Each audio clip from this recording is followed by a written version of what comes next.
Oke, mari kita jujur-jujuran. CorelDRAW atau Photoshop? Nah, kalau Anda sering bingung kapan harus pakai yang mana, Anda berada di tempat yang tepat. Hari ini, kita akan bedah tuntas dua raksasa ini, dan saya jamin di akhir nanti, Anda akan tahu persis mana jagoan yang pas buat proyek Anda. Pasti pernah kan lagi asik-asiknya ngedit, pas gambarnya digedein kok jadi buram, kotak-kotak gitu, rasanya gemes banget. Nah ternyata jawaban dari masalah sehari-hari ini adalah kunci utama buat ngebongkar seluruh perbedaan antara CorelDRAW dan Photoshop. Jadi gini, di dunia digital itu ada dua spesies gambar yang beda banget. Di satu sisi ada gambar tipe A yang mau diperbesar segede apapun, tetap tajam dan mulus. Di sisi lain, ada tipe B yang baru digeser sedikit aja ukurannya, langsung hancur jadi kayak puzzle gagal. Yuk kita cari tahu biang keroknya. Ini dia, pertarungan abadi di dunia desain, tim Vektor melawan tim Bitmap. Kalau Anda paham konsep dua keluarga gambar digital ini, Anda udah paham inti dari segalanya. Coba bayangin, vektor itu bukan gambar, tapi resep. Resep matematika. Jadi komputer nggak nyimpen jutaan titik warna, tapi cuma nyimpen instruksi kayak, "Hey komputer, tarik garis lurus dari titik A ke B, terus buat lengkungan sekian derajat."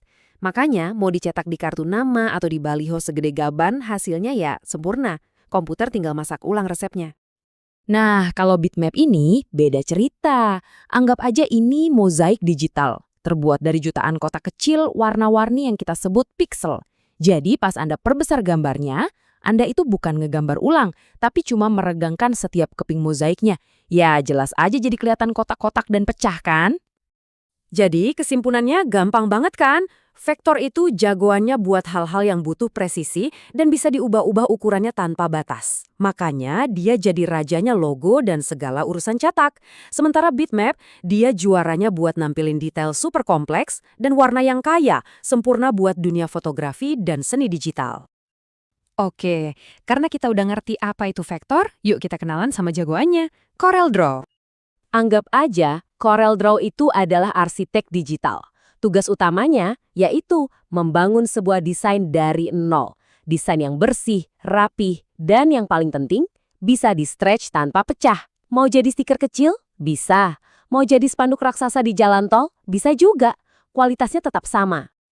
Jadi buat apa aja sih CorelDRAW ini? Ya, buat semua yang butuh cetak biru yang presisi, bikin logo, identitas brand, poster, brosur, bahkan sampai layout majalah dan gambar teknik.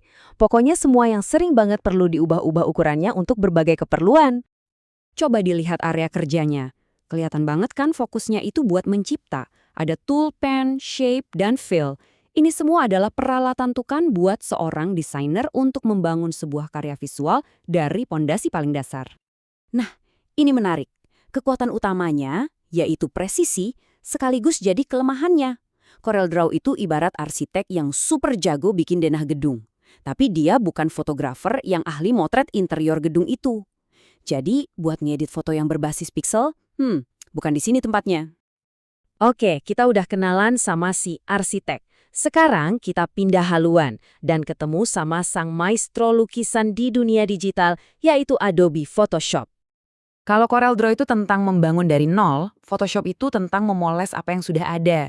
Tugas utamanya adalah ngambil gambar yang terbuat dari jutaan piksel, seperti foto, terus dipermak habis-habisan, diperbaiki, diedit, bahkan dimanipulasi jadi karya seni yang benar-benar baru. Kelihatan kan? Dari kegunaannya, semuanya soal ngutak-ngatik piksel. Mulai dari retouch foto biar mulus, benerin warna biar lebih dramatis, bikin manipulasi visual yang mustahil, sampai yang ngapus objek yang nggak diinginkan dari foto liburan. Semuanya tentang menyempurnakan gambar yang ada. Dan rahasia dapurnya Photoshop itu ada di sini nih, panel layers dan history. Ini yang bikin dia sakti. Anda bisa menumpuk editan tanpa merusak gambar aslinya. Dan kalau ada yang salah, tinggal mundur beberapa langkah ke belakang.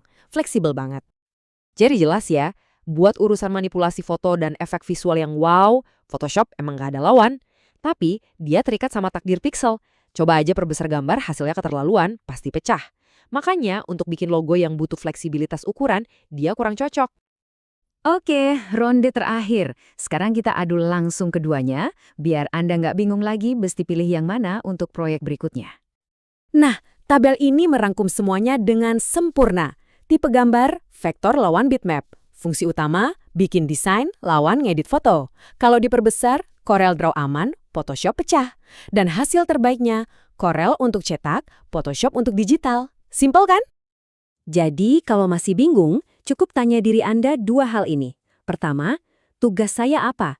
Bikin dari nol atau ngedit yang udah ada? Kedua, hasil akhirnya mau dipakai di mana? Dicetak di macam-macam ukuran atau cuma buat diupload ke media sosial? Jawaban Anda akan langsung menuntun ke alat yang tepat.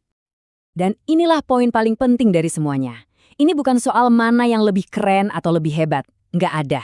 Yang ada cuma alat yang tepat untuk pekerjaan yang tepat. Titik. Nah, sekarang Anda bukan cuma tahu bedanya, tapi Anda juga paham kenapa mereka berbeda. Dengan bekal pengetahuan ini, Anda sudah siap memilih senjata yang pas untuk mewujudkan ide-ide kreatif Anda. Jadi pertanyaannya sekarang adalah, karya keren apa yang akan Anda ciptakan selanjutnya?